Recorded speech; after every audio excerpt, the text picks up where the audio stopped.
여러분, 안녕하세요. 오늘 밤 우리는 한 가지 작은 점에서 시작된 커다란 이야기를 나눠보려고 합니다. 만약 여러분의 뺨 위에 갑자기 짙은 갈색 반점이 생기거나 예전보다 피부톤이 칙칙해졌다고 느껴진다면 그것은 단순한 노화의 흔적이 아닐 수도 있습니다. 당신도 이러한 경험을 하게 될지도 모릅니다. 어느 날 거울 앞에 서게 되었을 때 분명히 이전에는 없던 그늘 같은 것이 뺨 위에 자리 잡고 있는 것을 발견하게 될 것입니다. 저는 그 모습을 처음 목격한 날을 아직도 생생히 기억합니다. 수술을 마치고 클리닉 조명 아래에서 거울을 본 순간 오른쪽 광대뼈 위로 퍼진 어두운 반점이 눈에 들어왔습니다. 그것은 단순한 잡티가 아니었습니다. 마치 피부 속 어딘가에서 서서히 올라온 그림자처럼 깊고 무거운 색이었습니다. 그 반점은 단순한 미용 문제가 아니었습니다. 그것은 제 몸의 변화, 정확히 말하자면 갱년기라는 큰 전환점의 신호였습니다. 여성의 삶에서 에스트로겐이 줄어들기 시작하면 피부는 그 변화를 고스란히 받아들이게 됩니다. 특히 멜라닌 세포의 조절이 흐트러지면서 이전에는 자외선을 잘 견뎌냈던 피부도 이제는 아주 작은 자극에도 색소를 과도하게 생성하게 됩니다. 많은 분들이 그냥 나이 들어서 생기는 거겠지 하고 넘기지만 사실 이 짙어진 색소 반점들은 매우 복합적인 원인에서 비롯됩니다. 우선 자외선 노출이 주요한 촉매 역할을 합니다. 저는 평생 동안 병원 창가에서 상담하며 자외선을 무심코 받아들였습니다. UVA는 유리창도 뚫고 들어오기 때문입니다. 하루하루 축적된 자외선은 멜라닌 세포를 과도하게 자극하여 색소 침착을 유발합니다. 여기에 갱년기의 호르몬 불균형이 더해지면 상황은 더욱 복잡해집니다. 에스트로겐이 감소하면 피부의 방어력도 약화됩니다. 멜라닌을 조절하는 기전이 흐트러지면서 원래 균일하게 생성되어야 할 색소가 특정 부위에 과다하게 몰리게 됩니다. 특히 광대뼈, 이마, 코 옆부분 등 자외선을 많이 받는 부위에서 이러한 변화가 먼저 나타납니다. 이러한 현상은 학문적으로 잘 알려져 있습니다. 멜라스마, 멜라즈마라는 용어로 불리며 대표적인 후천성 색소 질환으로 분류됩니다.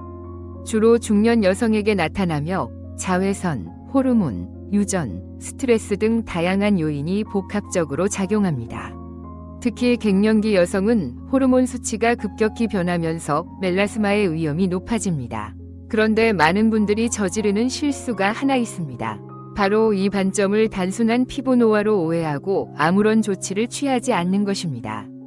혹은 민간요법이나 자극적인 미백 화장품에 의존하여 상태를 악화시키는 경우도 많습니다.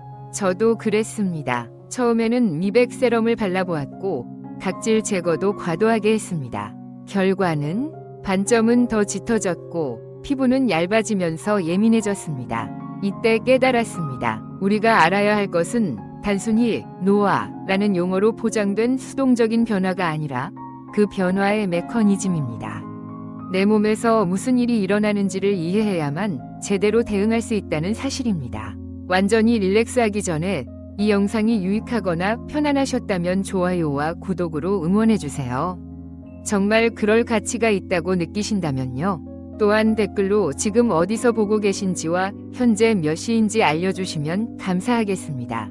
전 세계의 다양한 시청자분들과 소통하는 것은 저에게 큰 기쁨입니다. 그럼 조명을 끄고 선풍기 소리에 귀를 기울이며 오늘 밤의 여정을 함께 시작해 봅시다. 제 환자 중 한 분은 항상 이렇게 말씀하셨습니다. 선생님, 이건 그냥 겨울이라 피부가 건조해서 그런 거 아닐까요? 하지만 그분의 볼 피부를 손끝으로 가만히 만져보면 단순한 건조함이 아니라 탄력이 급격히 떨어지고 아주 미세한 잔주름들이 뿌리처럼 퍼져 있었습니다. 이는 피부가 단순히 수분이 부족한 상태를 넘어 구조 자체가 변화하고 있다는 것을 의미합니다. 저 역시 어느 날 세안 후 거울을 보다가 깨달았습니다. 예전에는 세수를 해도 얼굴에 적당한 윤기가 남아 있었는데 이제는 유분과 수분이 모두 빠져나간 듯 당기고 푸석푸석한 느낌이 들었습니다.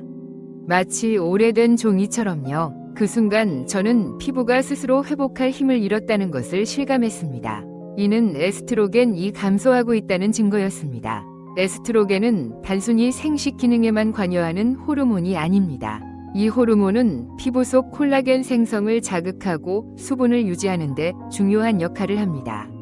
그러나 갱년기를 지나면서 에스트로겐 수치가 감소하게 되면 콜라겐 생성이 줄어들고 히알루론산 농도도 낮아집니다. 이로 인해 피부는 점점 얇아지고 수분이 감소하며 탄력을 유지하던 섬유 조직이 느슨해지게 됩니다. 건조함은 단순히 표면의 증상일 뿐이지만 그 이면에서는 더 깊은 변화가 일어나고 있습니다. 수분을 충분히 머금지 못한 피부는 외부 자극에 훨씬 더 민감하게 반응하며 이로 인해 미세한 염증이 만성화될 수 있습니다. 이러한 만성염증은 시간이 지남에 따라 색소세포를 자극하게 되고 결국 색소 침착으로 이어지는 경우가 많습니다. 여기서 중요한 개념이 하나 있습니다. 바로 피부 장벽, 베리어 펑션입니다. 피부 장벽은 외부 자극을 차단하고 내부 수분이 증발하지 않도록 유지하는 기능을 합니다. 그러나 갱년기 이후의 피부는 이 장벽이 약해집니다. 이로 인해 건조함뿐만 아니라 갑작스러운 기온 변화, 세정제 또는 알레르기 반응 등으로 인해 피부가 쉽게 자극받을 수 있습니다. 제가 기억하는 한 환자분은 매일 밤 보습력이 뛰어난 고보습 크림을 사용했지만 피부가 점점 더 푸석해진다고 호소하셨습니다. 나중에 확인해보니 그 제품에는 강한 향료와 에탄올 성분이 포함되어 있었고 오히려 피부 장벽을 지속적으로 자극하고 있던 것이었습니다. 그래서 저는 그분께 피부 타입에 맞춘 세라마이드 기반의 보습제로 변경할 것을 권장했습니다. 몇 주 후 그분의 볼은 다시 부드러운 광택을 되찾았습니다. 사실 저희 피부과에서는 이러한 문제를 확인할 때 수분 측정기를 사용합니다. 이 작은 기기로 피부의 수분 함유량을 측정하면 겉으로는 멀쩡해 보여도 실제 수분 상태가 끔찍할 정도로 낮은 경우가 많습니다. 한 번은 20대 후반의 젊은 환자조차 갱년기와 유사한 건조함을 겪고 있더군요. 그 원인은 지나친 다이어트로 인한 에스트로겐 부족이었습니다. 이 호르몬의 영향은 피부에 직접적이라는 점에서 매우 중요합니다. 재미있는 점은 피부의 이러한 변화가 단순히 물리적인 환경 변화 때문만은 아니라는 것입니다. 감정 상태, 특히 우울감이나 불안감이 피부 건조를 악화시킨다는 연구 결과도 상당히 많습니다. 스트레스 호르몬인 코르티솔이 피부 지질 생성을 억제하고 장벽 기능을 방해하기 때문입니다. 즉, 감정이 피부에 영향을 미친다는 것이죠. 그래서 저는 이 시기에 환자들에게 마음까지 잘 챙기라고 꼭 말씀드립니다. 그렇게 저는 제 피부 치료를 시작했습니다. 단순한 보습을 넘어 피부 깊은 층에 수분을 공급하는 스킨 부스터 치료를 병행하고 세라마이드 함량이 높은 보습제를 사용하며 자극이 적은 약산성 세안제로 변경했습니다. 효과는 확실했습니다. 피부가 다시 촉촉함을 되찾고 얇아졌던 각질층이 조금씩 회복되기 시작했습니다. 우리가 갱년기를 겪으면서 마주하는 것은 단순한 주름이 아닙니다. 그것은 우리 내부에서 일어나는 미세한 변화의 총합이 얼굴에 드러나는 것일 뿐입니다. 피부가 메마르다는 것은 우리 몸과 마음이 지금 얼마나 많은 일을 겪고 있는지를 나타내는 하나의 신호일 수 있습니다. 제 친구 중에는 항상 밝고 건강하던 분이 있었습니다.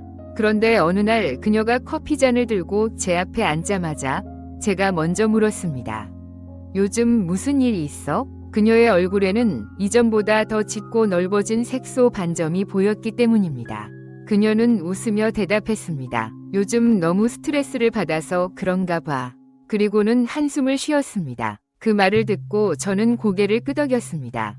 왜냐하면 스트레스와 피부 색소 침착은 분명히 깊은 연관이 있기 때문입니다. 많은 사람들이 스트레스를 받으면 주름이 생긴다는 이야기는 익숙하게 알고 있지만 스트레스로 인해 색소가 짙어질 수 있다는 사실은 잘 모르고 계시더군요. 사실 저도 이 사실을 임상 경험을 통해 깊이 깨닫게 되었습니다. 우리 몸은 스트레스를 받을 때 생존을 위한 반응으로 코르티솔이라는 호르몬을 분비합니다. 그러나 코르티솔 수치가 과도하게 상승하면 피부에서 다양한 염증 반응이 발생하게 됩니다. 특히 만성 스트레스는 피부의 항산화 시스템을 손상시키고 멜라닌 세포를 자극하여 멜라닌 생성량을 증가시킵니다. 결과적으로 색소가 더 많이 생성되고 기존의 반점이 더욱 진해지게 됩니다. 예를 들어보겠습니다. 스트레스를 많이 받은 날 밤, 잠을 제대로 자지 못하고 뒤척이다 보면 아침에 눈 밑 다크서클이 유난히 짙어지고 피부가 칙칙해 보이는 경험을 하셨을 것입니다. 이는 단순한 수면 부족의 문제가 아니라 코르티솔과 염증 반응이 복합적으로 작용한 결과입니다. 저는 그런 밤을 보낸 다음 날마다 항상 피부가 거칠고 색소가 더 도드라져 보였습니다.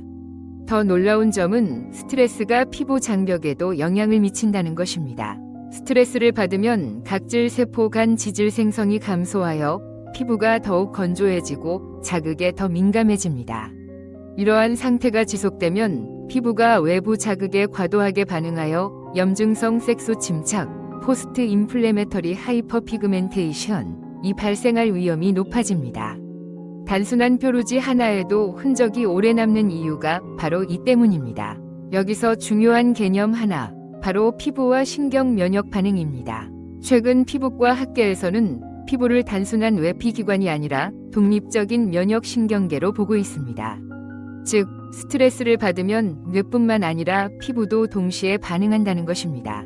따라서 단순히 마음이 힘드니까 피부도 안 좋아진다는 것이 아니라 과학적으로도 피부가 스트레스의 영향을 직접 받는 구조라는 점을 강조할 수 있습니다. 저는 그 친구에게 이렇게 권했습니다. 요즘 힘든 일은 조금 덜어내고 주말에는 꼭 햇살 아래서 산책이라도 해보세요. 햇빛도 필요하지만 바람과 공기 속에 몸을 맡기면 피부도 조금은 숨을 쉴 수 있을 거예요. 그녀는 웃으면서 고개를 끄덕였고 몇 달 뒤에 만났을 때 확실히 색소가 덜 눈에 띄었습니다. 물론 그 사이에 보습제를 바꾸고 수면 패턴도 개선했지만 무엇보다 그녀는 괜찮다는 마음을 찾은 듯했습니다. 제 경험상 피부 개선에서 가장 중요한 것은 마음의 회복입니다. 아무리 좋은 제품을 사용하더라도 마음이 지쳐 있으면 피부는 반응하지 않습니다. 그래서 저는 항상 질문합니다. 요즘 괜찮으세요? 요즘 자주 웃으세요? 스트레스를 줄이는 가장 좋은 방법은 완전히 없애려는 것이 아니라 조금씩 나누고 숨 쉴 여유를 주는 것입니다. 그래서 요즘 저는 아침마다 작은 루틴을 만들었습니다. 따뜻한 차 한 잔을 마시고 햇살을 얼굴에 받으며 아주 짧은 명상을 합니다. 오늘도 괜찮아. 피부도 잘 회복될 거야. 이 짧은 말들이 피부를 조금 더 편안하게 만들어준다고 믿습니다. 결국 피부는 우리가 자신을 얼마나 소중히 여기는지에 따라 달라지기 때문입니다. 제 피부가 가장 악화되었을 때는 아이러니하게도 제가 피부에 가장 많은 정성을 들이던 시기였습니다. 그때 화장대 위에는 기능성 화장품이 빼곡히 늘어서 있었습니다. 미백 세럼, 각질 제거제, 비타민C 앰플, AHA, BHA. 하루에도 여러 단계를 거쳐 바르고 매주 팩을 하며 브러쉬로 꼼꼼히 닦아냈습니다. 그런데 그 결과는 놀랍게도 피부가 더 얇아지고 색소가 더 도드라졌다는 것이었습니다. 왜 그랬을까요? 당시에는 이해하지 못했어요. 제품도 고가였고 사용법도 정확히 지켰는데 말이죠. 하지만 나중에야 알게 되었어요. 제 피부가 이미 갱년기로 인해 민감해진 상태였고 그 위에 각종 자극적인 성분들이 연이어 더 씌워졌다는 것을요. 특히 미백을 목적으로 사용한 제품들이 문제였어요. 요즘 많은 분들이 미백이라는 단어에 매료되고 있습니다. 효과은 광고를 보면 마음이 흔들리는 것은 당연한 일입니다. 그러나 이러한 미백 제품 중 일부는 강력한 자극을 주어 오히려 피부의 방어력을 떨어뜨릴 수 있습니다. 특히 하이드로퀴논, 레티놀, 강산성 필링제 등은 주의가 필요합니다. 저에게 오크로노시스 증세로 내원한 환자도 있었는데 그분은 하이드로퀴논을 6개월 넘게 독자적으로 사용하신 경우였습니다. 오크로노시스는 피부가 검푸르게 변색되는 만성 색소 질환으로 일단 발생하면 되돌리기 어렵습니다. 그뿐만이 아닙니다. 세정력이 강한 클렌징 오일이나 폼 클렌저도 마찬가지입니다. 피부가 예민해져 있는 갱년기에는 세정력이 지나치게 강한 제품이 오히려 피부 장벽을 손상시키고 색소 침착의 원인이 될 수 있습니다. 한 번은 한 환자분이 저에게 이렇게 말씀하셨습니다. 선생님, 저는 정말 열심히 세안하고 각질 제거도 꼬박꼬박 해요. 그런데 왜 자꾸 피부가 칙칙해지죠? 저는 그분께 아주 부드럽고 약산성의 세안제로 바꾸도록 권장했고 각질 제거는 한 달에 한두 번으로 줄이도록 했습니다. 그리고 몇 주 후 확실히 피부가 안정되었고 색소의 경계도 옅어졌습니다. 또한 자외선 차단제 선택은 매우 중요합니다. 많은 분들이 자외선 차단제를 미백이나 보습 성분과 함께 고르지만 성분이 너무 복잡하면 오히려 피부를 자극할 수 있습니다. 저는 현재 SPF 30 이상의 무기 자외선 차단제를 기반으로 한 자극 없는 제품을 선택하고 있습니다. 갱년기 피부는 예민하기 때문에 자극 없는 기본이 오히려 최고의 선택이 됩니다. 여기서 꼭 이야기하고 싶은 단어가 있습니다. 피부 수능도, 스킨 톨러런스라는 개념인데요. 이는 말 그대로 피부가 특정 성분을 얼마나 잘 받아들이는지를 나타내는 능력을 의미합니다. 갱년기 이후에는 이 피부 수능도가 급격히 떨어집니다. 예전에는 잘 사용하던 성분도 어느 날 갑자기 트러블을 유발하거나 심지어 접촉성 피부염처럼 붉게 번지기도 합니다. 그만큼 이 시기의 피부는 신중하게 다뤄야 합니다. 그래서 저는 현재 단순함을 추구하고 있습니다. 보습, 진정, 차단, 이 세 가지만 제대로 실천해도 피부는 충분히 개선될 수 있습니다.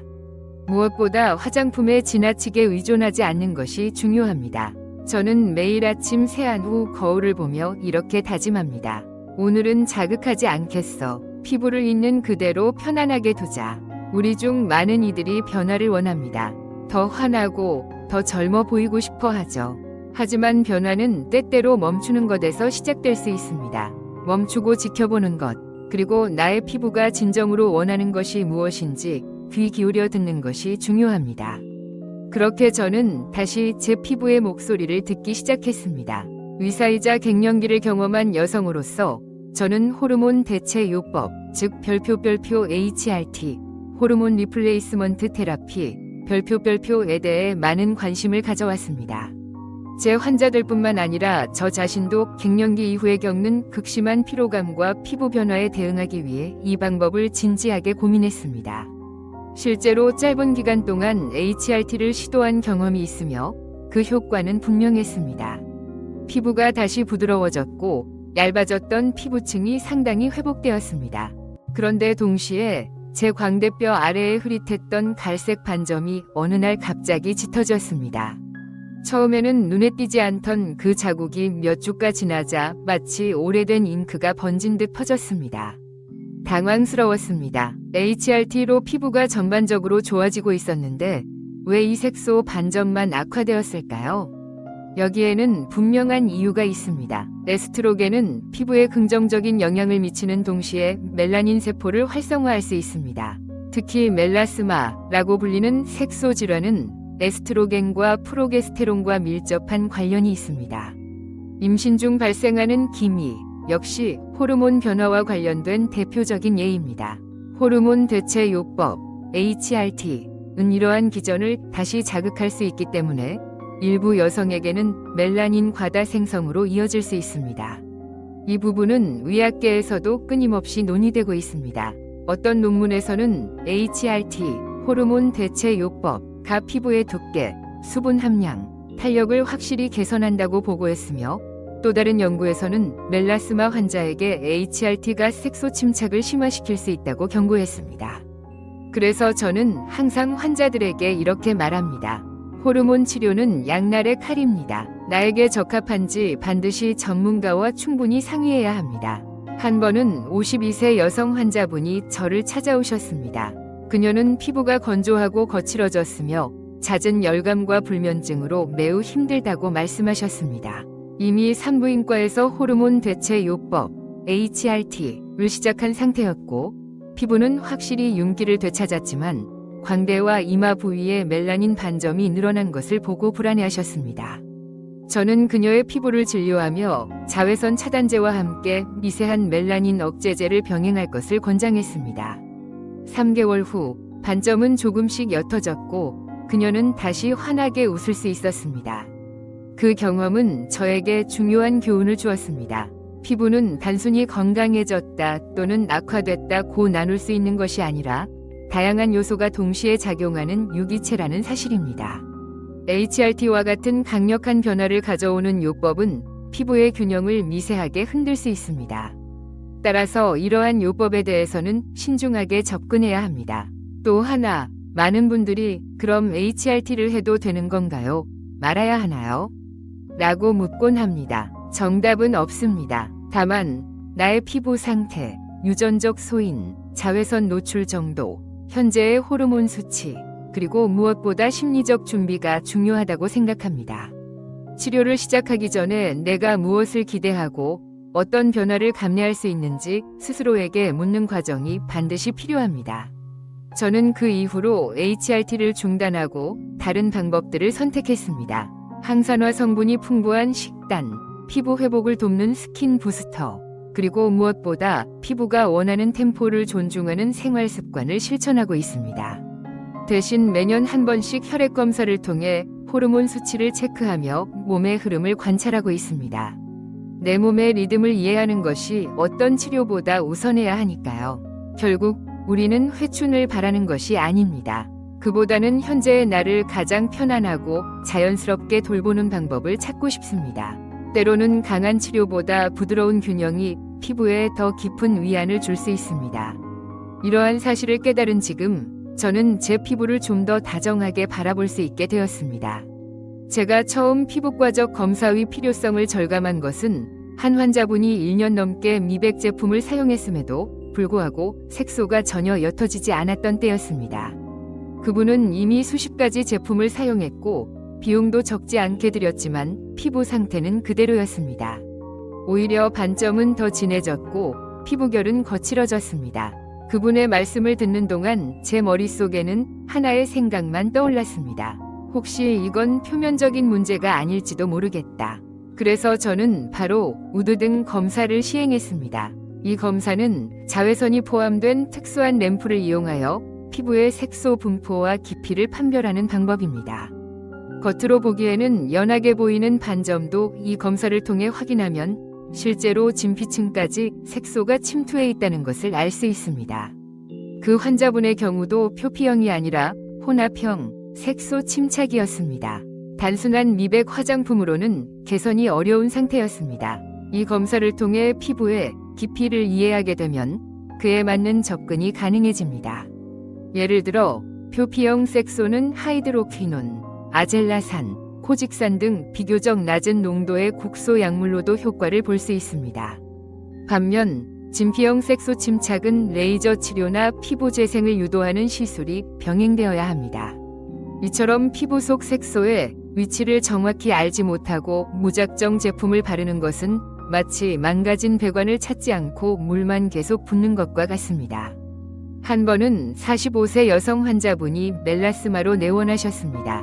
이전 병원에서는 단순한 기미로 진단받고 미백 화장품만 권유받았다고 하셨습니다. 저는 진단 후 피부 조직 검사와 함께 우드등 검사를 병행하였고 그 결과 진피 깊숙이 색소가 자리 잡은 진피형 멜라스마라는 사실이 밝혀졌습니다. 따라서 그녀에게는 국소 약물 치료와 함께 저강도 피코레이저를 병행하기로 하였습니다. 약 4개월 후 눈에 띄게 색소가 옅어졌고 그녀는 처음으로 나에게 맞는 치료를 받는 느낌이라며 눈시울을 붉혔습니다. 이렇게 피부에 대해 정확한 진단을 받은 후에야 비로소 맞춤형 치료를 시작할 수 있습니다. 그러나 많은 분들이 이러한 진단 과정을 생략하고 인터넷 후기나 광고에 의존하는 경우가 많습니다. 물론 정보가 넘쳐나는 시대에 스스로 찾아보는 것은 중요하지만 피부는 개별성이 크기 때문에 전문가의 눈과 장비가 반드시 필요합니다. 특히 갱년기 이후에는 단순한 색소 이상이 내분비 문제나 전신질환의 신호일 수 있으므로 종합적인 진단이 중요합니다. 여기서 한 가지 소개하고 싶은 개념이 있습니다. 복합 멜라닌성 색소 침착입니다. 이는 표피와 진피에 동시에 멜라닌이 축적된 상태를 의미하며 주로 갱년기 여성에게서 가장 많이 발견되는 유형입니다.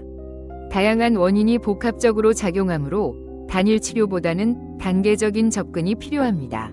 예를 들어 초기에는 멜라닌 억제제를 사용하고 이후에는 레이저 치료와 재생 관리를 진행하는 방식입니다. 저는 이 시기에 여성들에게 꼭 이렇게 말씀드립니다. 피부는 포기하는 순간부터 늙기 시작합니다. 하지만 진단을 받는 순간 다시 회복을 시작할 수 있습니다. 저 자신도 피부가 악화되었을 때 피부과 의사인데도 이 정도밖에 안 되나라는 자책을 했습니다. 그러나 오히려 제 상태를 차분히 분석하고 적절한 처방을 내리기 시작했을 때 피부도 저에게 긍정적으로 반응해 주었습니다.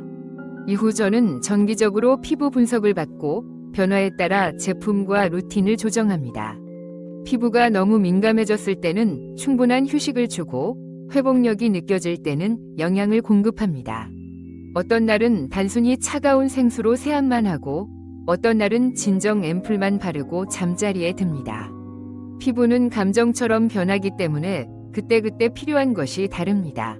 그래서 정밀한 진단이 항상 시작점이 됩니다. 결국 우리는 각자 자신만의 지도를 가지고 있습니다. 그 지도를 잃지 않기 위해서는 자신의 피부를 과학적으로 이해하는 것이 필수적입니다. 그리고 그 이해가 시작될 때 피부는 아주 조용히 그러나 확실하게 변화하기 시작합니다. 제가 자외선 차단제를 꾸준히 바르기 시작한 것은 사실 꽤 늦은 나이예요.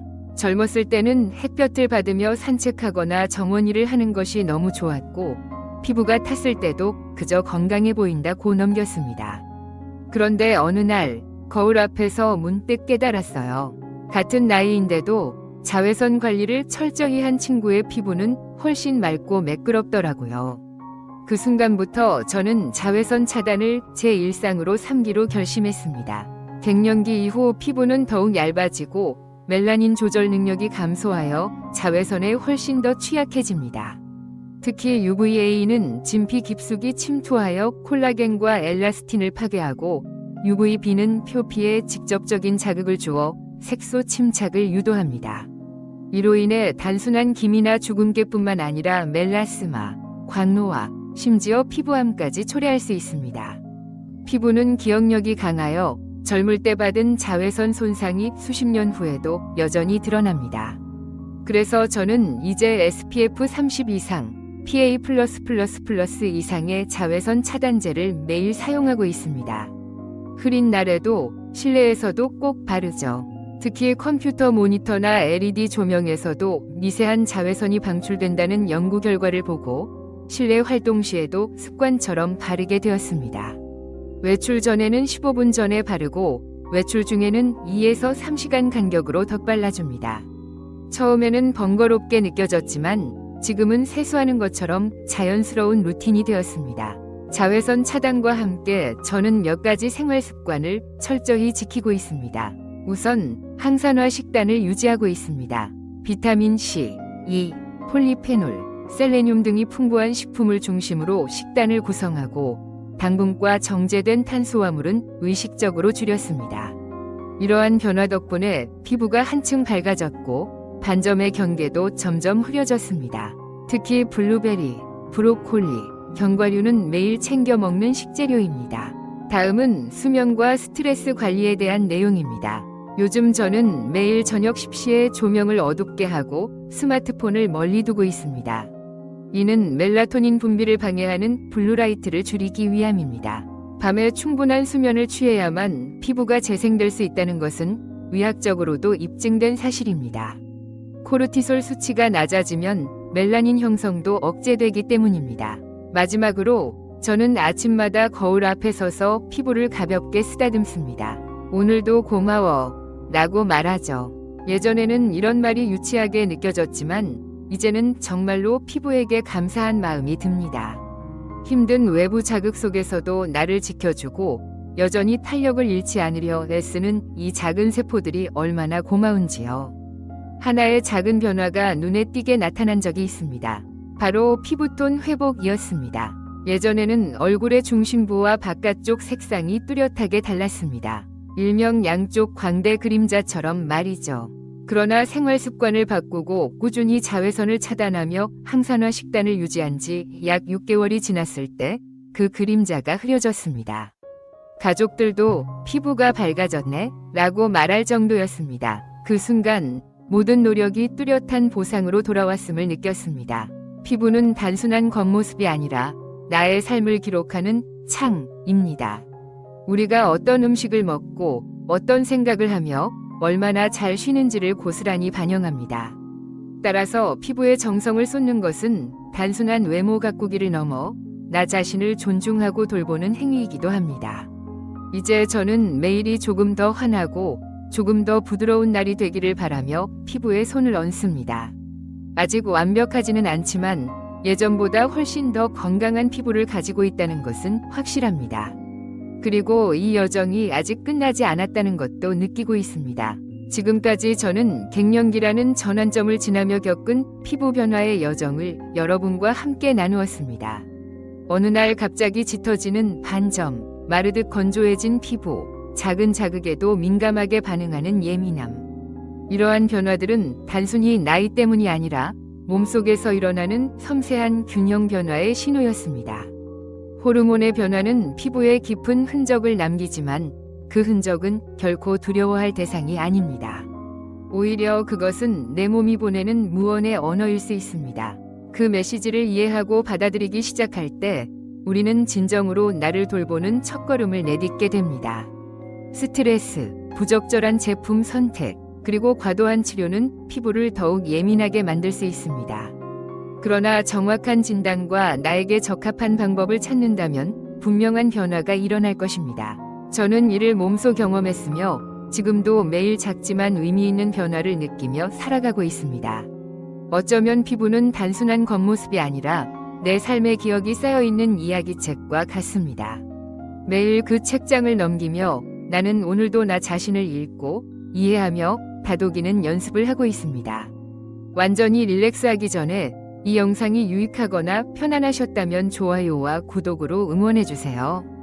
정말 그럴 가치가 있다고 느끼신다면요. 또한 댓글로 지금 어디서 보고 계신지와 현재 몇 시인지 알려주시면 감사하겠습니다. 전 세계의 다양한 시청자분들과 소통하는 것은 저에게 큰 기쁨입니다. 그럼 이제 조용히 눈을 감고 오늘의 마지막 생각을 피부 위에 살며시 내려놓아 봅시다. 모든 여정은 결국 나를 위한 것이니까요.